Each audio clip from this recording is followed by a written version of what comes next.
गुरुमुखो, आज का सत्संग बहुत ही महत्वपूर्ण है। सभी गुरुमुख ध्यान पूर्वक सुने और लाभ उठाएं। गुरुमुखो, जब तक हृदय में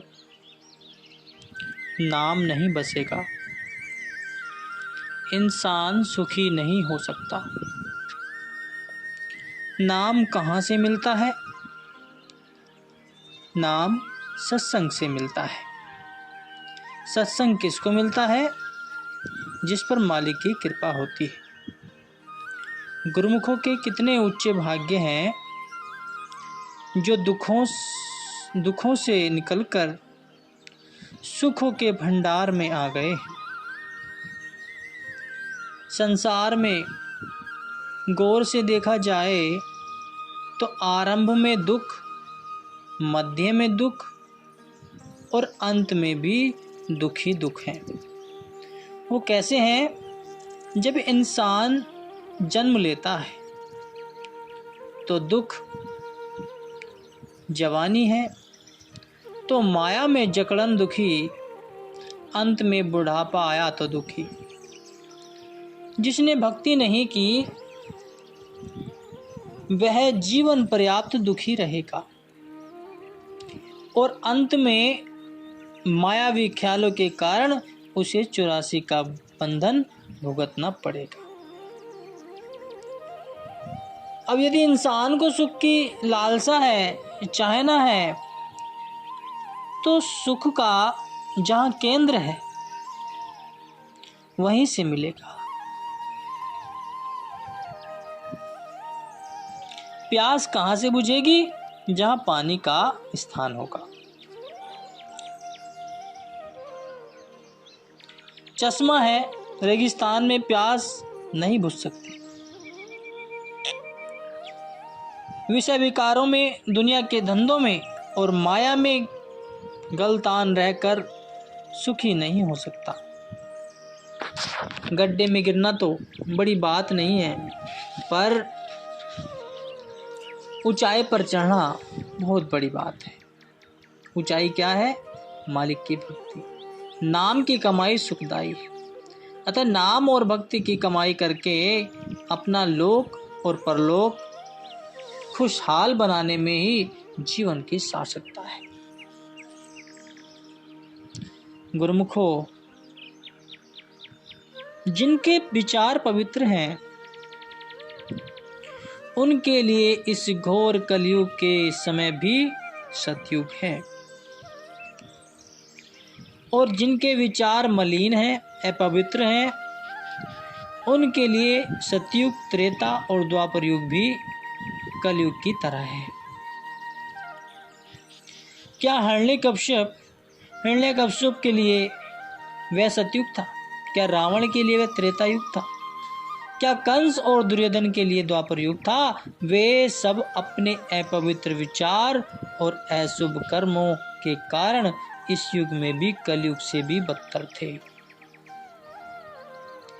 तो गुरुमुखो,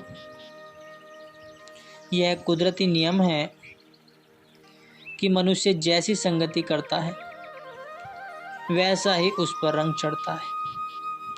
जिस तरह पानी का अपना कोई रंग नहीं होता, उसमें जिस प्रकार का रंग डाल दो वैसा ही उस समय हो जाएगा। उसे गिलास में डाल दो तो वह गिलास की आकृति में बदल जाएगा। लोटे में डाल दोगे तो वह आकार ले लेगा। ठीक मन की भी यही दशा है। इसे भी जिस सांचे में ढालना चाहो ढाल सकते हो। अब सोचो, जबकि मन प्रति एक रंग में परिवर्तित हो सकता है, हर रंग को स्वीकार कर सकता है, तो उसे क्यों न ऐसे सांचे में डाला जाए जिससे वह हरदम सुखी रहे, सुखी विचारों के साहचर्य से मन स्वस्थ हो। सत्पुरुष ही नाम के धनी होते हैं। उनकी संगति से मनुष्य को नाम का सच्चा धन प्राप्त होता है, जिससे वह दुखी से सुखी और एहसान से शांत बन जाता है। फिर जीव अपने मन पर क्यों न उसकी संगति का ही रंग चढ़ाए।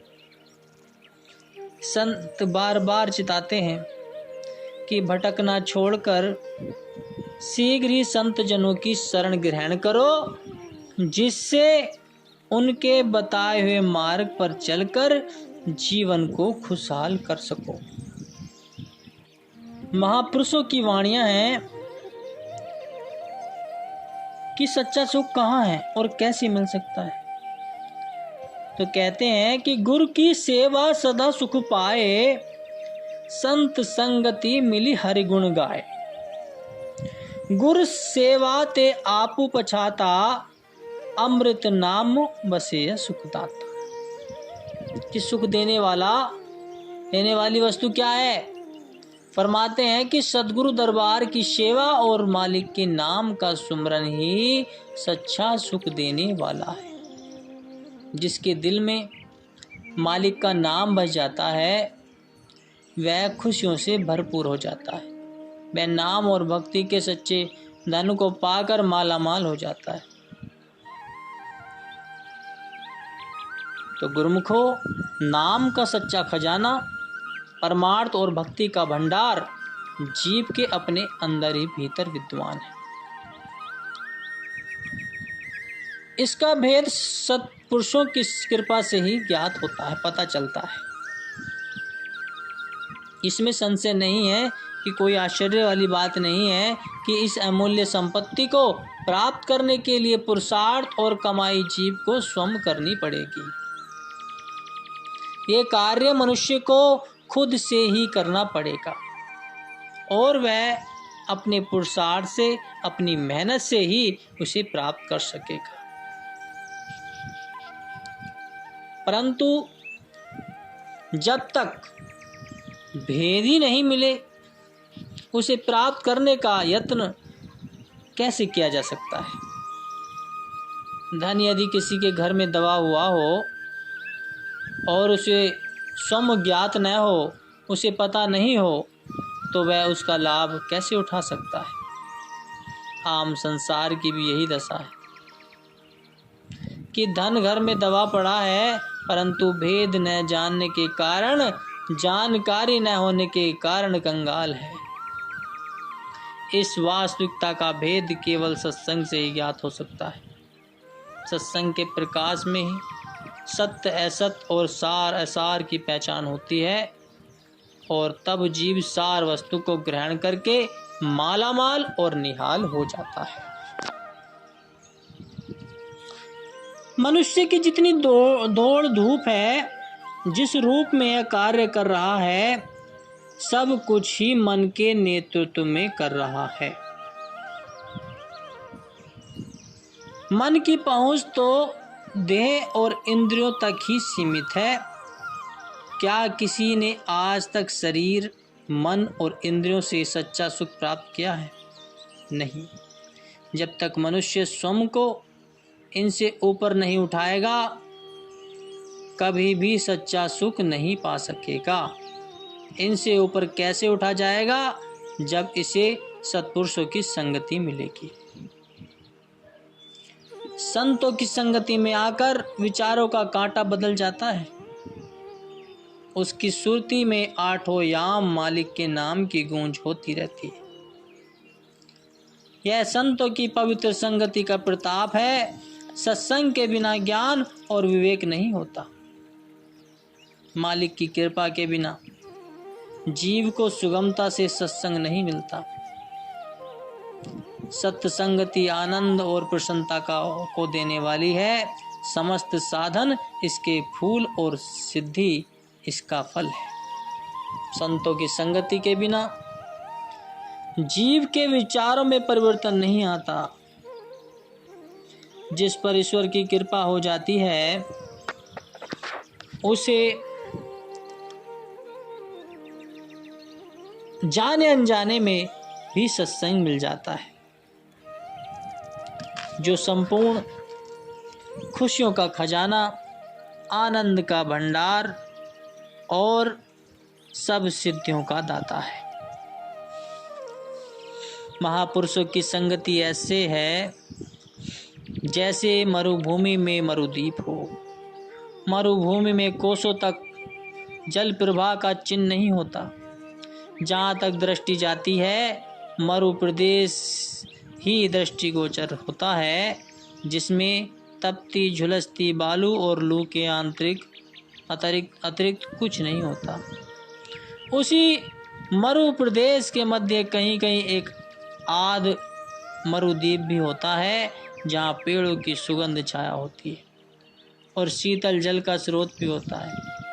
वहाँ पहुंचकर मरु प्रदेश के आतप से झुलसते हुए यात्री सुख का सांस लेते हैं। इसी प्रकार काम, क्रोध, लोभ, मोह, अहंकार, ईर्ष्या, तृष्णा तथा सांसारिक चिंताओं के तपते हुए मरुस्थल में जहाँ आम संसारी मनुष्य जल भुनकर भस्म हुए जा रहे हैं, वहाँ सत्पुरुषों का सत्संग मरुद्वीप की भांति उन्हें अपनी सुगंध शीतल छाया में शरण देकर सुख शांति का श्वास लेने का सुअवसर प्रदान करते रहते हैं।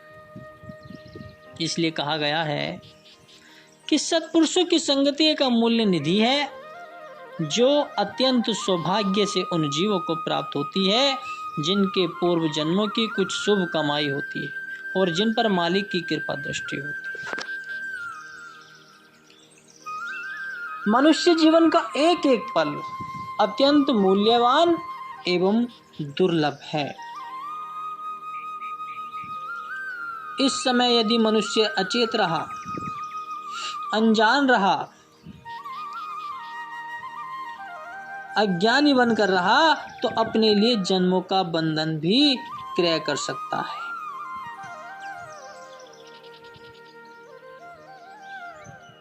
और सचेत एवं सावधान रहकर नाम की कमाई करे तो इसी समय में शाश्वत आनंद, शाश्वत जीवन एवं मुक्ति की प्राप्ति भी कर सकता है। यही नहीं, सद्गुरु के शब्द में सुरती को लीन करके मालिक के स्वरूप में लीन भी हो सकता है। दुनियादारों की संगति में तो दिन रात माया का ही व्यवहार होता रहता है, वहां शांति तो है ही नहीं। उनकी संगति में शांति मिलेगी कैसे मिलेगी? वहां तो हवस ही हवस है। और दुनियादार इंसान जैसे जैसे तरक्की करता है उतनी अशांति बढ़ती है। जो ये कहते हैं कि मैं बहुत धनवान हूँ, मुझे पैसों की कमी नहीं है, मुझे धन की कमी नहीं है, वह उतना ही ज़्यादा दुखी होगा, क्योंकि उसको सब्र संतोष तो है ही नहीं कि इतना धन मिल गया, बस अब मुझे और धन नहीं चाहिए। बल्कि जैसा आग पर तेल डालने से वह भड़कती है, उसी तरह धन की तृष्णा भी अधिक भड़कती है और उसके साथ साथ दुख, क्लेश, कल्पनाएं भी बढ़ जाती है। इसके विपरीत जब इंसान सत्पुरुषों की संगति में आकर नाम और भक्ति की कमाई करने लगता है, उसकी तृष्णा शांत हो जाती है। सत्पुरुषों की संगति की तासीर ही ऐसी है कि जीव का चित्त नाम में जुड़ जाता है, फिर उसके दिल में से संसार की वासनाएं और आशाएं खुद ब खुद समाप्त हो जाती हैं। संसार में हर प्रकार के जीव हैं। प्रत्येक जीव अपने विचारों के अनुसार दुखी भी है और सुखी भी है। जिस तरह के जिस मनुष्य के विचार होते हैं, उन्हीं के अनुसार वह सुखी अथवा दुखी बना रहता है। एक मनुष्य जिसके पास शारीरिक सुख सुविधा के सब समान साधन हैं, प्राय देखा जाता है कि वह बहुधा दुखी रहता है, बहुत ज़्यादा दुखी रहता है। और जिसके विपरीत दूसरा मनुष्य जिसके पास धन नहीं है, न मान सम्मान है, वह फिर भी सुखी है। इसका क्या कारण है? प्रकृति का यह नियम है कि मानव की सुरती जिन पदार्थों के साथ जुड़ी होगी, उसी का प्रभाव अंदर ग्रहण करेंगे। वह प्रभाव अपना फल दिखाए बिना नहीं रहेगा। जिस तरह विद्युत घर से तार आ रहा है, यदि उसका संबंध हीटर से जोड़ दिया जाए तो सारा कमरा गर्म हो जाता है, और यदि उसे कूलर से जोड़ दिया जाए तो वही कमरा ठंडा हो जाता है। तार तो वही एक है, विद्युत धारा भी एक है, परंतु प्रभाव अलग अलग है। इसी प्रकार सुरती का लगाव यदि असक्त पदार्थों से है तो मनुष्य दुखी रहता है, और यदि सुरती सत वस्तु सच्चे नाम में रम जाए तो वही मानव सुखी बन जाता है। सत्पुरुष ही जीव की सुरती को सच्चे नाम में जोड़ने की युक्ति बतलाकर उसे आनंद में बनाते हैं। महापुरुषों का असली कार्य यही है कि मनुष्य को सही राह पर लाना और उसे भक्ति की ओर अग्रसर करना, जिससे मानव जीवन का कल्याण हो सके और मनुष्य भटकने से बच जाए और सीधा परमात्मा के मार्ग पर चल पड़े, सत्य की मार्ग पर चल पड़े, अपने असली कार्य की मार्ग पर चल पड़े। बोलो जयकारा बोल मेरे श्री गुरु महाराज जी की जय।